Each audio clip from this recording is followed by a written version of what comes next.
Radhe Radhe. Hi friends, அனைவருக்கும் வணக்கம். எல்லோரும் எப்படி இருக்கீங்க ஃப்ரெண்ட்ஸ்? நல்லா இருக்கீங்களா? தினமும் செய்கிற வடை முதல்ல இந்த ஹாட் கேஸ் ஃபுல்லாக தான். இந்த ஹாட் கேஸ் ஃபுல்லாக செஞ்சு இன்னொரு ஹாட் கேஸ் செஞ்சுருந்தேன். ஒன்று ஃபுல்லாக இங்கே கொண்டு வந்து வச்சுருக்கேன். சாம்பார் கொஞ்சம், பட்டாணி குழம்பு கொஞ்சம், பூரி ஒரு 15 பூரி செஞ்சுருந்தோம். அதை வந்து காலையில் சாப்பிட்டுட்டோம். ஆக்சுவலாக கடையில் வந்து சாப்பிட்றதுக்கு மனசே வரல. ஹஸ்பண்ட் நான் வந்து கடையில் உட்காந்துட்டு இருந்தோம், சாப்பிடவே இல்லை. அம்மாவுக்கு பசங்களுக்கு மட்டும் ஃபுட்டு கொடுத்து விட்டுட்டு நாங்கள் உட்காந்து கிட்டத்தட்ட 11:30 மணிக்கு மேலே தான் ஆயிடுச்சு. வீட்டுக்கு வரும்போது மனசே சரியில்லை, என்னடா இது அப்படின்ற மாதிரி ஆயிடுச்சு. ஏன்னா ஃபஸ்ட்டு வந்து ஒரு நாளைக்கு ஆள் வருவாங்க, ஒரு நாளைக்கு வரமாட்டாங்க. இப்போ தொடர்ந்து 4-5 நாளாக ஆள் நல்லா வந்துகிட்டே இருந்தாங்க. திடீர்னு இன்றைக்கி யாருமே வரல. எல்லா ஃபுட்டும் வந்து அப்படியே மீதி ஆகிடுச்சு. இப்போ எவ்வளோ வந்து வச்சுருக்கோன்னு பாருங்கள். மாடுக்கு கொடுக்குறதுக்கு பாருங்கள், அரிசி மாவு, வடை, பட்டாணி குழம்பு, இந்த கார வடை செய்கிறதுக்காக கலந்து வச்சுருந்தது, உளுந்து வடை செய்ய கலந்து வச்சுருந்தது, இது எல்லாமே எடுத்து பக்கத்தில் மாடு இருக்காங்க அவங்களுக்கு கொடுத்துடலாம் அப்படின்னு சொல்லிட்டு ரெடி பண்ணிகிட்டு இருந்தோம். சரி, நம்ம வந்து சேல் ஆகலைனாலும் கொஞ்சம் பொருட்கள் வந்து செய்யவே வேண்டாம் அப்படின்னு சொல்லிட்டு மாவு வந்து வச்சுருந்தேன். ப்ளஸ் வந்து உளுந்து வடை செய்கிறதுக்கு அந்த மாவு, கடலைப்பருப்பு வடை செய்ய அந்த மாவு எல்லாமே வச்சுருந்தேன். அம்மா வந்து அதெல்லாம் எடுத்து கொட்டிகிட்ருக்காங்க, மாடுக்கு கொடுக்கலாம் அப்படின்னு சொல்லி. ஃபஸ்ட்டு வந்து ஓரளவுக்கு கொஞ்சம் ஓடும்போது அதுக்கப்புறமா போட்டுக்கலாம் அப்படின்னு சொல்லி எப்போவுமே ஃபஸ்ட்டு வந்து 2 அந்த ஹாட் கேஸில் வந்து வடை செஞ்சு வச்சுருவேன். மசால் வடை, உளுந்து வடை செஞ்சு வச்சுருந்தேன். ஆனால் 2மே வந்து போகவே இல்லை. இந்த ஐட்டம்ஸ்லாம் வந்து ஒரு நாள் வந்து இட்லி, வடை, பணியாரம், ஜூஸு என்னென்னமோ செஞ்சு பார்க்குறேன், ஒன்றும் ஓடுற மாதிரி இல்லை. அதுக்கப்புறமா வந்து வெளியில் வந்து கடையிலேருந்து கொஞ்சம் இந்த பக்கம் லெஃப்ட் சைடில் பார்த்தா வந்து அந்த காலேஜ் இருக்குது. காலேஜ் வந்து இப்போ அந்த காலேஜில் ஹாஸ்டல் இருக்குது. அதோட கூடவே வந்து இப்போ லீவும் போல். இங்கேருந்து இந்த பக்கம் பார்த்திங்கன்னா அதுதான் மெயின் ரோடு தெரியுதுங்களா? அந்த வண்டியெல்லாம் போகுதில்ல, அதான் மெயின் ரோடு. அது பக்கத்துலேயே வந்து ஒட்டின மாதிரி ஒரு ரோட் சைட் கடை இருக்குது. அந்த கடையில் வந்து சரியான ஆள். ஏன்னா வழியில் போகிறவங்க வரவங்கலாம் ஃபஸ்ட்டு அந்த கடையை தான் பார்க்குறாங்க. அங்கேயே எல்லோரும் மோஸ்ட்லி சாப்பிட்டுடுறாங்க. அதுக்கப்புறமா வந்து இந்த பக்கம் காலேஜ். ஒரு நாளாக வந்து பொறுமையாக ஓடும்போது கூட சரி பரவாயில்ல. அப்போ இப்போ 4 நாள் ஓடிட்டு திடீர்னு நின்னவுடனே மனசு என்னென்னு தெரியலை, என்னாச்சு நம்ம ஃபுட்டு ஏன் ஓடல, அந்த மாதிரி ரொம்ப வந்து மனசு கஷ்டமாக ஆரம்பிச்சிருச்சு. வண்டி எல்லாம் வழியில் போயிட்டே இருக்கனால நான் வந்து ஃபஸ்ட்டு பேசியிருந்தேன் வீடியோவில், அதுக்கப்புறமா வாய்ஸ் ஓவர் தனியாக கொடுக்குறேன். ஃபுட்டு பொறுத்த வரைக்கும் எல்லாமே நம்ம ஒரு சின்ன கடை வச்சுருக்கோம் அப்படின்றதுனால கொஞ்சமாக செய்யணும் அப்படின்னு சொல்லி தான் பிளான் பண்ணுவோம். ஆக்சுவலாக கொஞ்சமாக செஞ்சாலுமே அது எல்லாமே போயிடுச்சுன்னா கொஞ்சம் மனசுக்கு சந்தோஷம். அப்படி போகலைனாலும் ஒரு பாதி நின்னாலும் வீட்டில் காலையில், மத்தியானம், நைட்டு 3 டைம் சாப்பிட்டுக்கலாம், வேறு என்ன பண்ணுறது அப்படின்னு சொல்லிட்டு அட்ஜஸ்ட் பண்ணி சாப்பிட்டாலும் ஃபுட்டு வந்து எப்போவுமே நம்ம வேஸ்ட்டு பண்ணக்கூடாது அப்படின்னு நினச்சிட்டு தான் நம்ம சாப்பிட்றோம். அந்த மாதிரி இருந்ததுனால தான் ரெகுலராகவே வந்து கொஞ்சமாகவே போட்டுட்ருந்தோம். இன்றைக்கி வந்து திடீர்னு என்னென்னு தெரியல, இவ்வளோ வந்து நம்ம நல்லதாக செஞ்சுருந்தாலும் ஆளுங்க யாருமே வரல. நேற்று வந்தவங்க எல்லாருமே கேட்டாங்க, சூப்பராக இருக்குது ஃபுட்டு அப்படி இப்படின்னு சொன்னாங்க. 4-5 நாளாக தொடர்ந்து வரவங்க எல்லாருமே மனசுக்கு வந்து சந்தோஷமாக இருந்தது. அதனால் வந்து இன்றைக்கி கொஞ்சம் எக்ஸ்ட்ராவாக போடலான்னு சொல்லிவிட்டு இன்றைக்கி போட்டது ஒரு தப்பாக போச்சு. எக்ஸ்ட்ரானா ரொம்ப அதிகமாக இல்லை, எப்போவும் 30 இட்லி போடுவோம். இன்றைக்கி வந்து ஒரு 50-60 இட்லி போடலாம் அப்படின்னு சொல்லி பிளான் பண்ணியிருந்தோம். 30 இட்லி ஃபஸ்ட்டு செஞ்சு வச்சா கேஸ் வந்து ரொம்ப இதுவாகும். அதனால் 60 இட்லி ஒரேடியாக 50 இட்லி ஒரேடியாக செஞ்சிடலாம் அப்படின்னு சொல்லிட்டு 50 இட்லி செஞ்சு வச்சுருந்தோம். அதை வீட்டில் இருக்கிறத அந்த ஃப்ரிட்ஜில் பார்த்தீங்களா, அது எல்லாம் மீதி. அப்போ எவ்வளோ இட்லி போயிருக்கோம் பாருங்கள். அது வந்து நாங்கள் காலையில் சாப்பிட்டுட்டு மீதியானது. இப்போ வந்து கடைக்கு வந்திருக்கோம் பாத்திரம்லாம் கழுவி வைக்கிறதுக்கு. கடை மூடிட்டு ஒரு 11 மணி போல் ஊதுவத்தி கொளுத்திட்டு சாமிக்கு பூஜை பண்ணிவிட்டு 11:30 மணி போல் வீட்டுக்கு வந்துட்டோம். வீட்டுக்கு வந்த அப்புறமா மனசு சரியில்லை. அதுக்கப்புறமா தான் இட்லி, வடை, பூரி எல்லாமே சாப்பிட்டோம். சாப்பிட்டுட்டு மீதி வச்சுட்டு கொஞ்சம் நேரம் படுத்துட்டோம். மனசு சரியில்லை சுத்தமாக. வந்து முதலுக்கு மோசன்ற மாதிரி. ஏன்னா ஒரு 300 நம்ம செலவு பண்ணுறோன்னா அதில் வந்து ஒரு 300 வரலனாலும் 200 வந்திருந்தால் நம்ம 100 ருபீஸ்க்கு வீட்டில் சாப்பிட்டுக்கலாம்னு நினச்சிருப்போம். சுத்தமாகவே வரலை. இன்றைக்கி ரொம்ப மனசு கஷ்டம். நேற்றுலாம் செம்ம சூப்பராக போச்சு, எல்லாமே காலி ஆகிடுச்சு. இன்றைக்கி அந்த மாதிரி இருந்தது வந்து மனசு என்னன்னே தெரியல. அதுக்கப்புறமா வந்து சரி வீட்டுக்கு வந்து சாப்பிட்டு தூங்கிட்டு ஒரு 4 மணி போல் கடைக்கு வந்தோம். அரிசி ஊற வைக்கணும். அதோட கூடவே வந்து அரிசி ஊறின அப்புறமா வீட்டுக்கு வந்துட்டு வீட்டு வேலையெல்லாம் பார்த்துட்டு 8-9 மணி போல் அரைச்சி வைக்கலாம் அப்படின்னு சொல்லி பிளான் பண்ணியிருந்தோம்.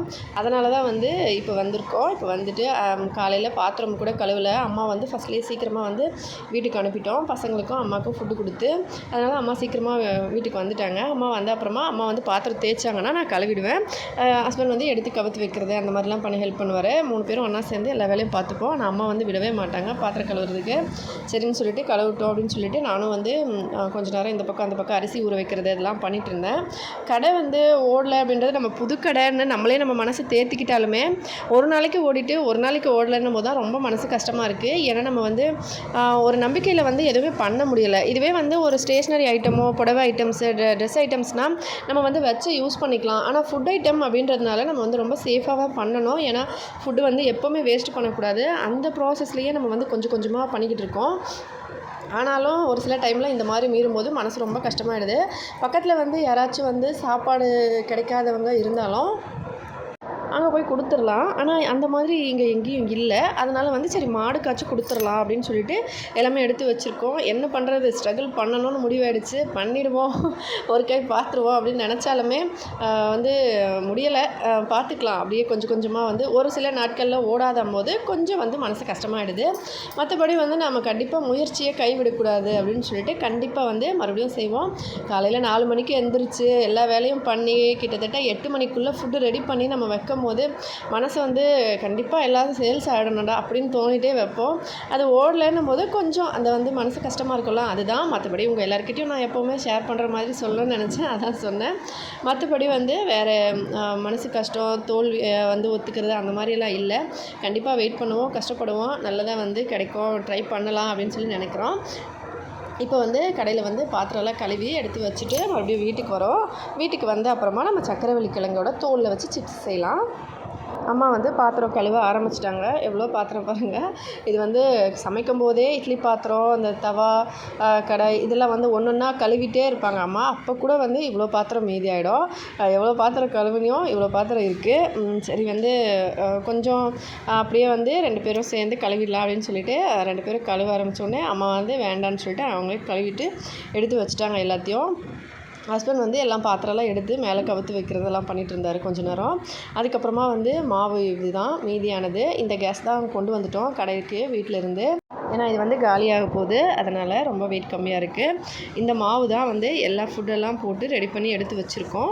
வீட்டுக்கு வந்த அப்புறமா சரின்னு சக்கரவள்ளி கிழங்கு எடுத்து நம்ம வந்து நல்லா ஃபஸ்ட்டு வாஷ் பண்ணிக்கணும். அந்த மண்ணெல்லாம் எதுவுமே இல்லாமல் நல்லா தேய்ச்சி இந்த மாதிரி கையில் வாஷ் பண்ணிவிட்டு அதுக்கப்புறம் அந்த தோல் வந்து இந்த மாதிரி கட் பண்ணோம். கொஞ்சம் அந்த சதையோடு சேர்த்து நம்ம இப்படி கட் பண்ணணும்.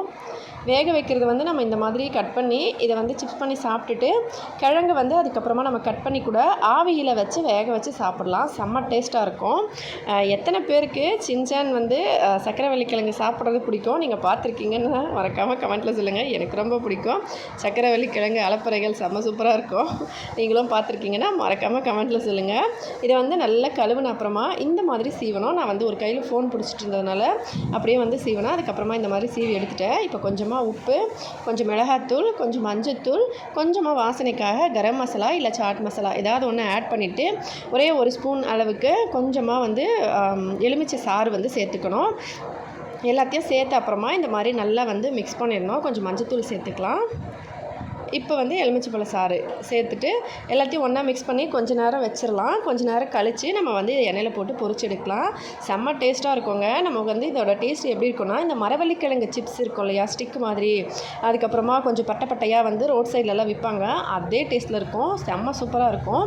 கண்டிப்பாக ட்ரை பண்ணி பாருங்கள். இது வந்து வெறுமனா கிடையாதுங்க, இது வந்து உடம்புக்கு ரொம்ப ரொம்ப நல்லது. இதில் விட்டமின் ஏ, விட்டமின் சி இருக்குது, பொட்டாசியம், ஃபைபர், எல்லா ஹெல்த் பெனிஃபிட்டும் இருக்குது. அதெல்லாம் கண்டிப்பாக நீங்கள் ட்ரை பண்ணி பாருங்கள். குழந்தைங்களுக்கு வீட்டில் சிப்ஸ்லாம் கேட்டால் இந்த மாதிரி செஞ்சு கொடுங்க. உங்கள்கிட்ட ஏர் ஃப்ரையர் இருந்தால் ஹேர் ஃப்ரையரில் போட்டு எடுக்கலாம்.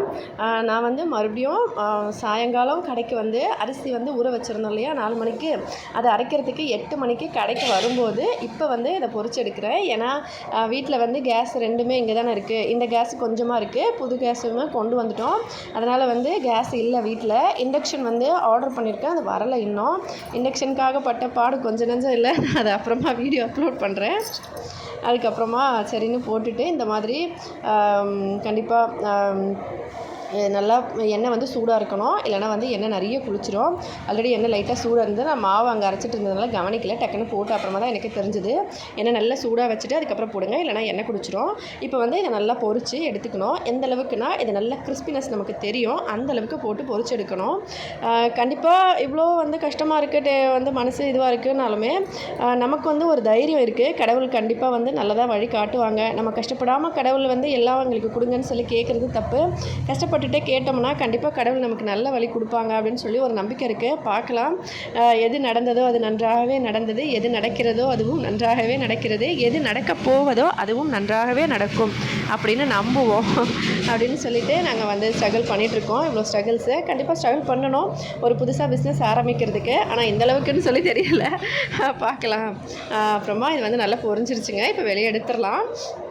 வெளியே எடுக்கும்போது நமக்கு அந்த எண்ணெய் வந்து இப்போ நம்ம முறுக்கெலாம் போடும்போது, வடையெல்லாம் போடும்போது ஃபஸ்ட்டு போடும்போது நல்லா பொங்கிட்டு இருக்கும் பாருங்கள். அப்புறமா வந்து அது ரெடியான அப்புறமா நமக்கு அப்படியே ஸ்மூத்தாக வந்து சின்ன சின்ன பபிள்ஸாக வரும்.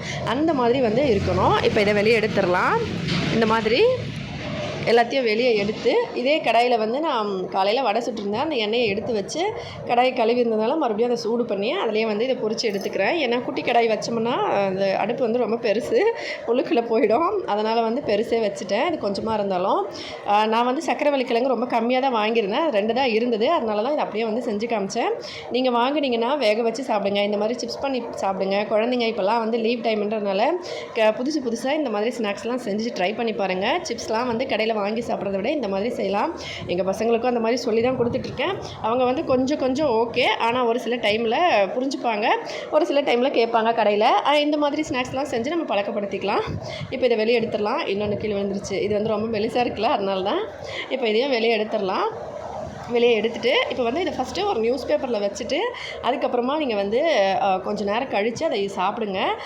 நான் வந்து இந்த கிண்ணத்துலேயே வந்து கொட்டிட்டேன். ஏன்னா நியூஸ் பேப்பர் கடையில் நான் வச்சில்ல. இப்போ வந்து இது சூப்பராக ரெடி ஆகிடுச்சு. நான் வந்து உடச்சி காமிக்கிறேன் எவ்வளோ கிறிஸ்பியாக இருக்குதுன்னு சொல்லி. பாருங்கள் எவ்வளோ சூப்பராக இருக்குது. இதில் வந்து நீங்கள் வேறு எதுவுமே போட தேவையில்லை. தேவைப்பட்ட கொஞ்சமாக சாட் மசாலா ஆட் பண்ணி சாப்பிட்லாம். எவ்வளோ சூப்பராக உடையுது பாருங்கள், செம்ம கிறிஸ்பி. இந்த ஊரில் வந்து இப்போ பக்கத்தில் மேளனம் நடக்குது, அதாவது திருவிழா. அதனால் பாட்டு ஓடிட்டுருக்கனால நான் வந்து அந்த மியூசிக் வந்து மியூட் பண்ணிவிட்டு இது அப்புறமா வீட்டுக்கு வந்து எடிட் பண்ணிக்கிட்டு இருக்கேன். எல்லா ஊர்லேயும் ஒரு முறை திருவிழா வைப்பாங்க இல்லையா, அந்த மாதிரி தான் இந்த ஊரில் இப்போ திருவிழா பண்ணிகிட்ருக்காங்க. செம்ம டேஸ்ட்டாக இருக்குங்க. ட்ரை பண்ணி பார்த்துட்டு மறக்காமல் கமெண்ட்டில் சொல்லுங்கள். இதை நீங்கள் ஸ்டோர் பண்ணி வச்சு சாப்பிட்லாம். ட்ரை பண்ணி பார்த்துட்டு மறக்காமல் கமெண்ட்டில் எப்படி இருந்ததுன்னு சொல்லுங்கள். ஹெல்த்தியாக சாப்பிட்டு சந்தோஷமாக சேஃபாக பத்திரமா வருங்க. அப்படியே ப்ளீஸ் ஃப்ரெண்ட்ஸ் நம்ம சேனலுக்கு சப்போர்ட் பண்ணுங்கள். உங்கள் ஃப்ரெண்ட்ஸுங்களுக்கெல்லாம் நம்ம சேனல் பற்றி சொல்லுங்கள். நன்றி, வணக்கம்.